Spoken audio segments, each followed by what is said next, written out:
students. Good morning, everybody. I am Mrs. 𝘗𝘵𝘮𝘢𝘵𝘢𝘵 and we are going to do a small experiment in which I'm going to show you the presence of stomatas in the leaf. Leaf is called as the kitchen of the plant, or it is also called as the food factory of the plant body.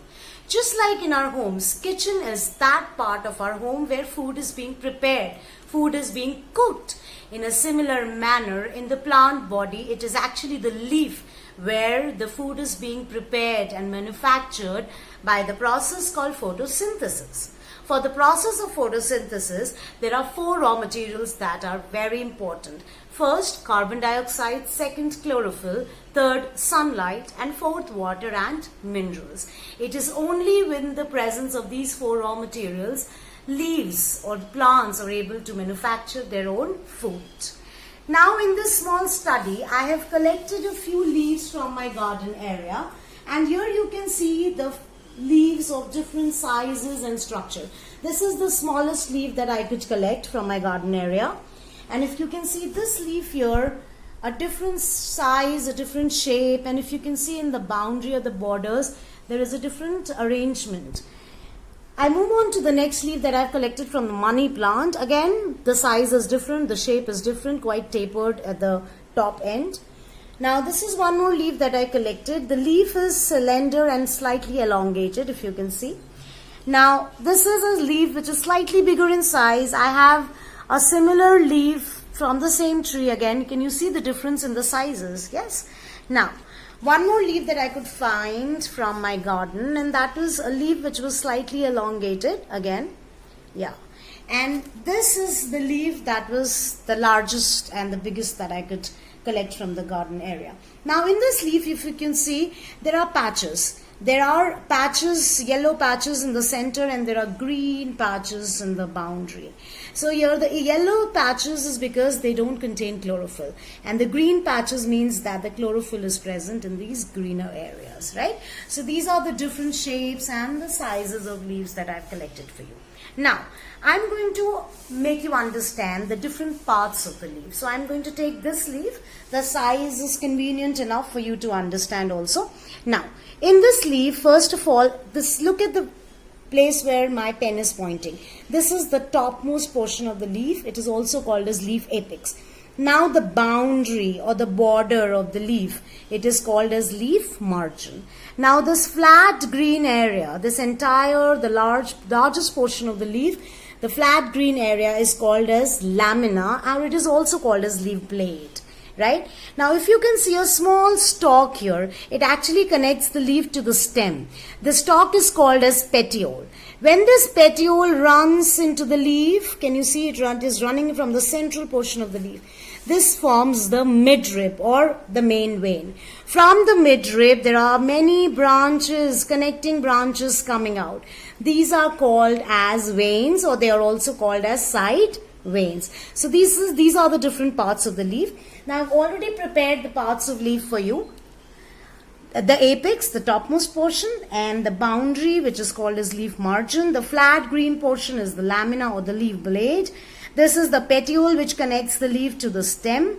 The petiole extends into the leaf in the form of midrib or the main vein. From the midrib, there are connecting veins coming out, which are called as side veins. Now for the experiment, I am going to quickly get a bowl of extremely hot water. Before I do that, can you please have a look into the different parts of the leaf? Thank you.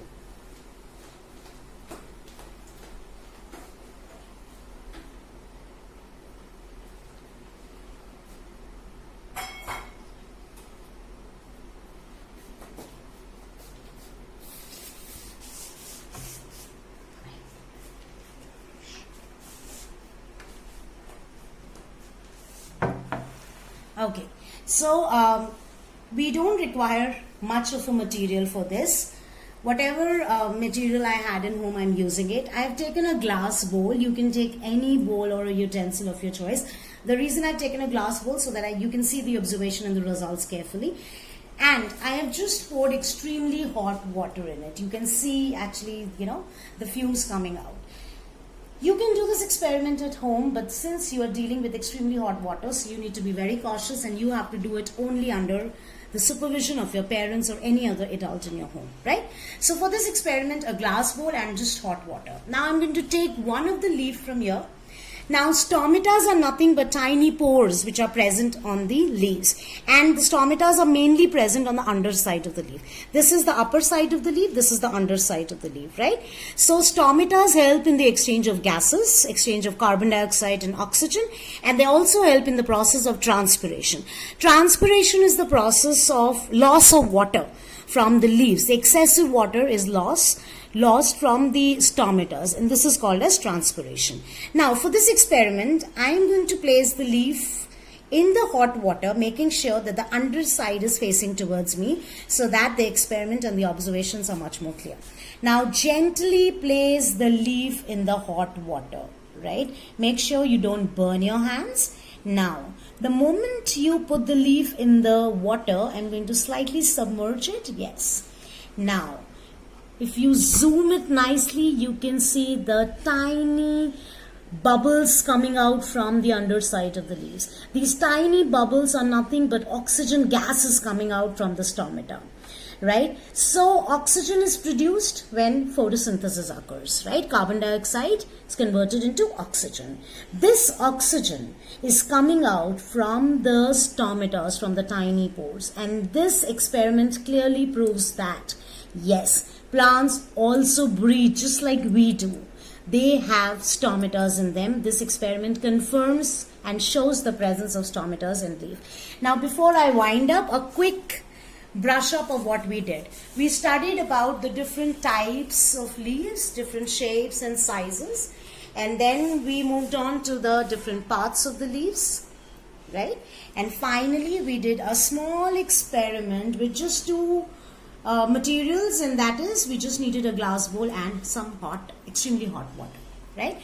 And so this experiment proves that stomatas are present in the leaf and they help in the exchange of gases, right? Thank you so much. Hope you had fun. Thank you.